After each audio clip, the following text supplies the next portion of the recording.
Welcome to HPR's Atherton Performing Arts Studio. Aloha, I'm Dave Lawrence, host of All Things Considered, and we've done a lot of different All Things Considered features in this room. It's a very special one. It's a guy music I've grown up hearing. Was probably being played around me from the time I was just a little baby. Roger McGuinn. You may know him from the Byrds. You may know him as a tremendous solo artist. Maybe you're a folk den fan and you enjoy his contributions online. Welcome. Thanks for coming. Thank you. It's good to be here. It's good to have you here. Beautiful studio. Is this a nice little place to unwind, explore some of your legacy? Very cool. I dig that. Well, one of the things that's very cool about you, like I mentioned, and I'm sure for Jason Taglianetti, our engineer who's doing the recording and engineering of this, I know that for both of us, our parents were something that connected us to you. In reading about you, parents can't win. I was just curious if not a lot of people's folks would have written a book about parenting, and I see how much longevity you've had in your life. I'm just curious if that was something that created a different kind of rapport between you and your folks, or just how you can kind of explain the uniqueness of that. Well, they were newspaper people, and Dr. Spock came out with a parenting guide, and they thought they'd write a satire on it, which they did, and they based it on experiences trying out Dr. Spock techniques on me, and they kind of backfired. So it was a funny book. It's a coffee table humor book.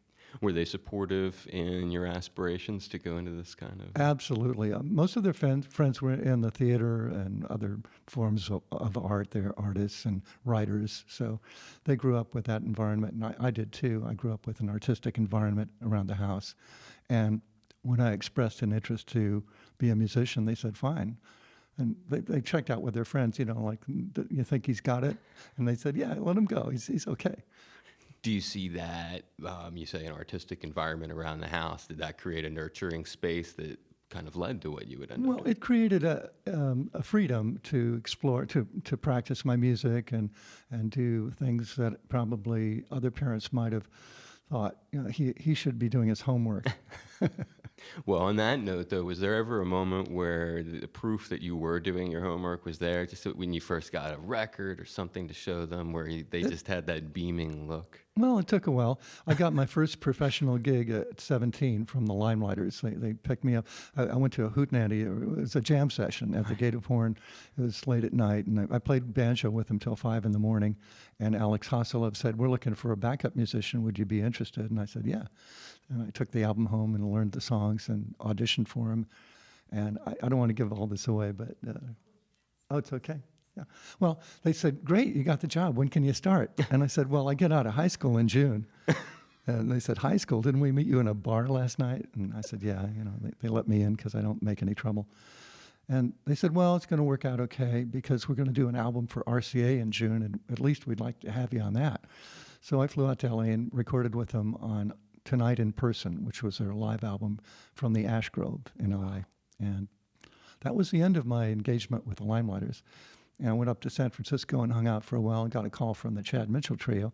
They flew me to New York, and I worked with them for a couple of years. And then Bobby Darin saw me in a club in LA, and he kind of hired me away from the Chad Mitchell Trio. It's a great lineage of folks, and I can just imagine how much pride that your parents would have to see you blossom and go out and do the stuff. Yeah, well, I think the big kicker was when the Byrds got a #1, and then my dad started doing paintings of me like 9 feet tall, and he was an artist, and so it inspired his art. Yeah. Right, the kick of having your kid have a #1 record. Yeah, I can only imagine. Right, I was thinking of. And they became administrators of my fan club, and they got into all the little teeny boppers who were into so it. That's it becomes like a family sort of thing. It was a big family thing, and they kept in touch with these kids until they grew up and had kids of their own, and for years and years. That's a cool way to do it. Yeah. Latin school have anything that you look back on as saying, that helped me? I would credit the Latin school for my interest in folk music because I started out on guitar interested in rockabilly, Elvis Presley, Gene Vincent, Carl Perkins, and I was really into, Well, since my baby left, I found a new place to dwell. Well, it's down at the end of the lonely street. Heartbreak Hotel. Well, I'll be so lonely, baby. I'll be so lonely. I'll be so lonely I could die. And that was the song. Yeah, that song got me going. And I went to the Latin school the year after I got a guitar, and my music teacher hired Bob Gibson to come over and do a 45-minute set on the 5-string banjo, long neck Pete Seeger style banjo. And Bob was influenced by Pete quite a bit, but he put his own thing in it. He kind of jazzed it up more than Pete did. Pete was more authentic, and he was more of a what we used to call ethnic folk singer, and Bob was more on the commercial side. Although he never got that commercial, he was he wanted to be, but And that was part of your connection to Pete originally? yeah. Well, once I saw Bob Gibson at the high school, at the Latin school, I went running over to my music teacher and asked her what kind of music that was. And she told me it was folk music, and explained that the Old Town School of Folk Music had just opened its doors that month in Chicago. And she sent me over there. So I went over, and Frank Hamilton became my guitar and banjo teacher at the Old Town School of Folk Music. And that's where I got into Pete Seeger and the Weavers, and I started going to Weavers concerts. And then when Pete split off and became solo, I went to his concerts and was just totally stunned at how great he was at getting the audience into 3 parts and teaching us new songs. And wow, it's just a wonderful experience. So the way he would interact with the crowd left a real impact, and maybe some schooling in terms of how it influenced what you would do later? Yeah, well, I kind of said to myself, that's what I want to do when I grow up, and now it is what I'm doing. So it's great. I don't want to do anything else. I don't want to be a rock star. I don't want to be in a band. And there are people who want me to get back together with the Byrds and do that. And yeah, we could go out, and I'm sure a lot of people would be happy, but I'm happier just doing what I do. Oh, I can imagine. I can imagine. You write your own ticket in a lot of ways, and it's a trip you've been on for a while. From that earliest period, is there a song that you still like to play that maybe would take us back to a real long time ago in the earliest side of... The Bob Gibson song? Oh, yeah, this is good. Let's see. Was it Well, Well, Well, or... huh?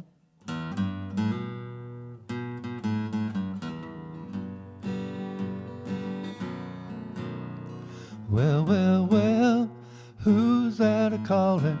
Well, well, well, hold my hand. Well, well, well, night is a-falling, spirit is a-moving all over this land. God told Noah, build him an ark, build it out of hickory bark. Old ark a-moving and the water started to climb. There's gonna be a fire, not a flood next time. Well, well, well, who's that a-calling? Well, well, well, hold my hand. Oh, well, well, well, night is a-falling, spirit is a-moving all over this land. The world's not waiting for the Lord's command. He'll build him a fire that'll sweep the land. And thunder out of heaven coming Gabriel's call. And the sea's gonna boil and the sky's gonna fall. Well, well, well, who's that a-calling? Well, well, well, hold my hand. Well, well, well, night is a-falling, spirit is a-moving all over this land. Well, well, well.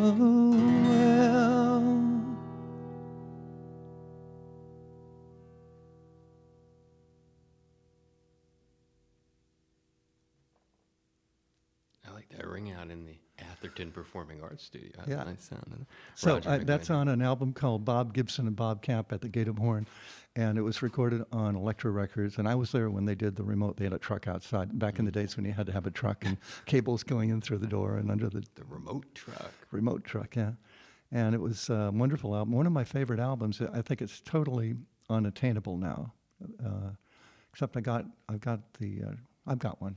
But Those are nice to have in the collection. I'm sure I can only imagine what's in your record collection over there.